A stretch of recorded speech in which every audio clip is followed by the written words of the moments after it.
Welcoming all, my name is Aisha Shurivanshi. I am Assistant Professor of Criminology and my topic is Crimes in Protection and Physical Evidence. नमस्कार, मेरा नाम आयशा सूर्यवंशी है. मैं अपराधशास्त्र विषय में सहायक प्राध्यापक हूँ और आज का मेरा विषय अपराध स्थल संरक्षण एवं भौतिक साक्ष्य है. पिछले वीडियो की यदि हम बात करें तो हमने उसमें अपराध क्या है, उसके विभिन्न पहलू, अपराध स्थल एवं उनके प्रकारों के बारे में जाना. आज हम अपराध स्थल संरक्षण के बारे में जानेंगे. तो जैसा कि आपको ज्ञात है, अपराध स्थल वह स्थान होता है जहाँ पे किसी प्रकार का आपराधिक कृत्य घटित होता है. इन स्थानों पर विभिन्न प्रकार के भौतिक साक्ष्य मिलते हैं जो उस अपराध की सत्यता का पता लगाने में आवश्यक होते हैं. इसके लिए अपराध स्थल का संरक्षण बहुत ही आवश्यक होता है. इसके लिए हम निम्नलिखित या विभिन्न प्रक्रियाएं अपनाते हैं, जिसमें कि पहला है बैरिकेटिंग. तो बैरिकेटिंग को सामान्य शब्दों में हम जानें तो इसमें जो अपराध स्थल होता है उसके चारों ओर के क्षेत्र को येलो टेप द्वारा कवर कर दिया जाता है, जैसा कि आप इस इमेज में देख रहे हैं, ताकि अन्वेषण की क्रियाएं लगातार होती रहे, किसी प्रकार की दिक्कत का सामना न करना पड़े और साथ ही जो अवांछनीय तत्व है उनका आवागमन कम हो और भौतिक साक्ष्यों की शुद्धता बनी रहे.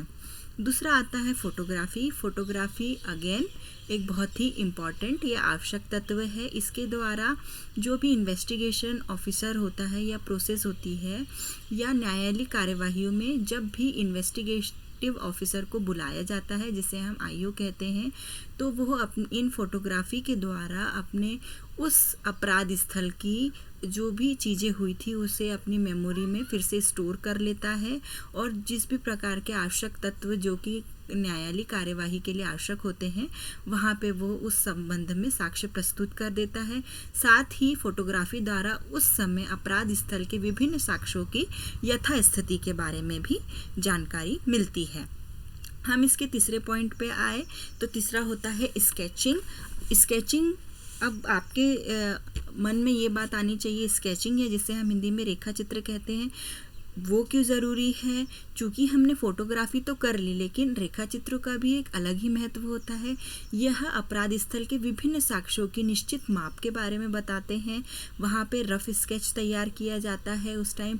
उसके बाद इन्वेस्टिगेशन प्रोसेस के द्वारा फाइनल स्केच तैयार या अंतिम रेखा चित्र तैयार किया जाता है, जैसा कि आपको पिक्चर में दिख रहा है. तो इससे क्या होता है, जो भौतिक साक्ष्यों के आपस में संबंध है वो साफ और स्पष्ट तौर पे हमें प्रदर्शित होते हैं और साथ ही साथ जो उस अपराध की या उस घटना स्थल की जो स्मृति रहती है हमें पुनः प्राप्त हो जाती है.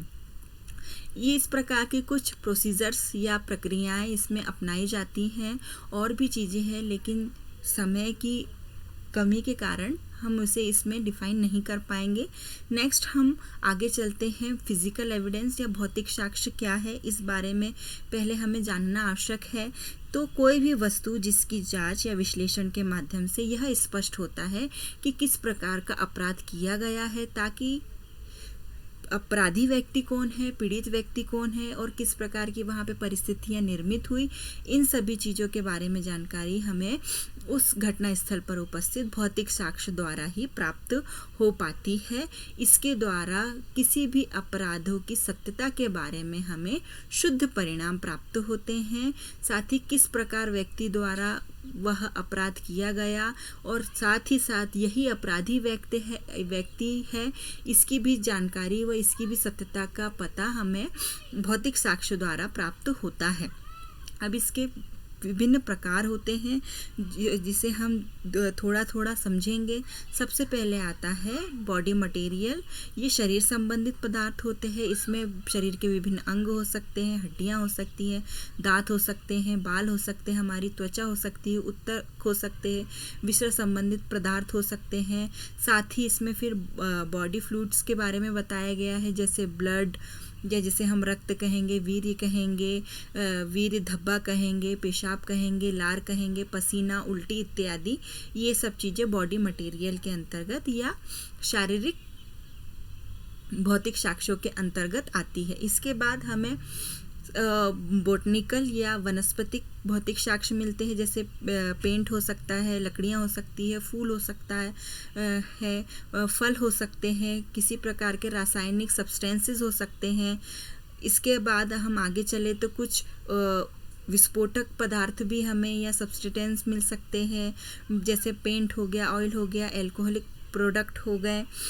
ये हमें भौतिक साक्ष्य घटना स्थल से प्राप्त हो सकते हैं। इसके बाद यदि कोई ऐसा घटना स्थल है जहाँ पे किसी औजारों से अपराध कारित किया है, तो हमें वहाँ पे, जैसे अगर कुछ अग्निसेह यंत्र चलाए गए हैं तो पिस्टल, शॉटगन, राइफल, रिवॉल्वर या खाली कारतूस, बुलेट, ये सब चीज़ें हमें मिल सकती है।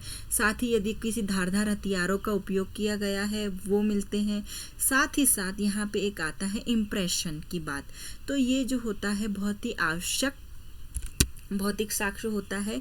यहाँ हमें अंगुली छाप, पद्म छाप, shoe print, tyre marks, tool marks, घसीटने के निशान इत्यादि चीज़ों में हमें प्राप्त होता है और ये चीज़ें दिखती है। साथ ही साथ वहाँ पे रेशे भी मिलते हैं, जैसे कपड़ा, जूट, रस्सी, धागा, ब्लैंकेट इत्यादि चीज़ें हमें भौतिक साक्ष्य के रूप में मिलती है। इसके अलावा वहाँ पे हमें दस्तावेज मिलते हैं, जैसे हैंड राइटिंग हो गई, मार्कशीट हो गई, किसी की हस्ताक्षर हो गए, चेक हो गया, बिल हो गए, फोटोग्राफ्स हो गए। तो ये सब चीज़ें दस्तावेजी भौतिक साक्ष्यों के अंतर्गत आती है। चूँकि समय कम है इसलिए मैंने बहुत ही संक्षिप्त रूप में इस टॉपिक को कवर किया है। इसके बारे में और जानकारी मैं आगे के कुछ वीडियो में देती रहूँगी। Thank you so much.